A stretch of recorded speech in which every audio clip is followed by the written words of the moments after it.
السلام علیکم ورحمت الله وبرکاته. په دې هیله ملګرو چې تاسو به ټول روغ او جوړ خوشحاله به وئ.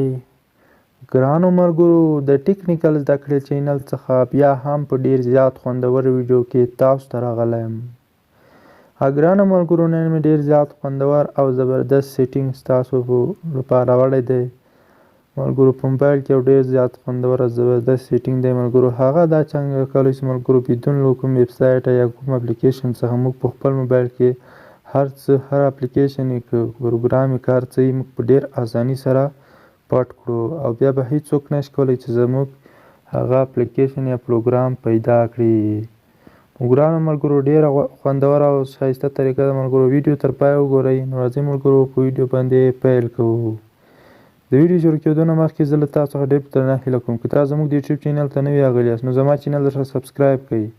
د سبسکرایب کولو لپاره ملګرو صرف د سبسکرایب بټن باندې کلیک کړئ او خوا کې کوم د ګنټې نشان دی په آل باندې کلیک وکړئ. دې سره زه هر وخت کومه نوې ویډیو اپلوډ کوم تاسو ته به د نوټیفیکیشن په ذریعه ژر دررسیږي. او ویډیو لایک کړئ، که مو خوښه شوه نور ملګرو سره خامخا شیر کړئ. نو راځئ ملګرو په ویډیو باندې پیل کوو. ملګرو تاسو په دا درې ټکي نشان باندې کلیک وکړئ، بیا په سیټینګ اپشن باندې کلیک وکړئ، بیا به راسئ ملګرو هاینډ ایپس په نوم یو دغه په کلیک وکړئ. هاینډ ایپس ملګرو دا تاسو ته معلومیږي.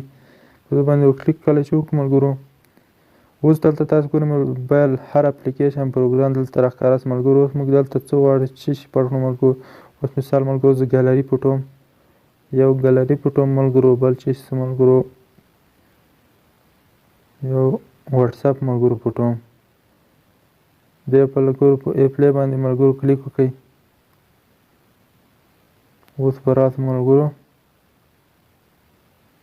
تاسو ګورئ ملګرو نسته واتساپ هم نسته، ګالري هم نسته. تاسو خپله ګورئ ملګرو هغه پټ شو ملګرو.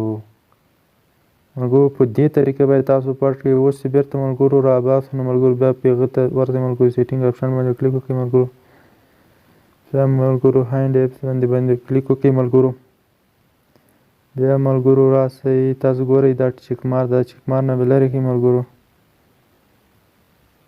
بیا به راسئ ملګرو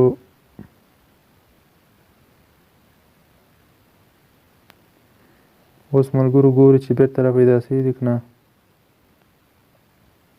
دا د ملګرو دواړه را پیدا شو. بیرته تاسې ګورئ خپله. نو دا طریقه ملګرو هیله لرم چې ویډیو مو خوښ شوي. که مې ویډیو خوښ وي نور ملګرو سره خامخا شیر کړئ او زما چینل لازمي سبسکرایب کړئ. تر بلې ویډیو مو د الله په امان.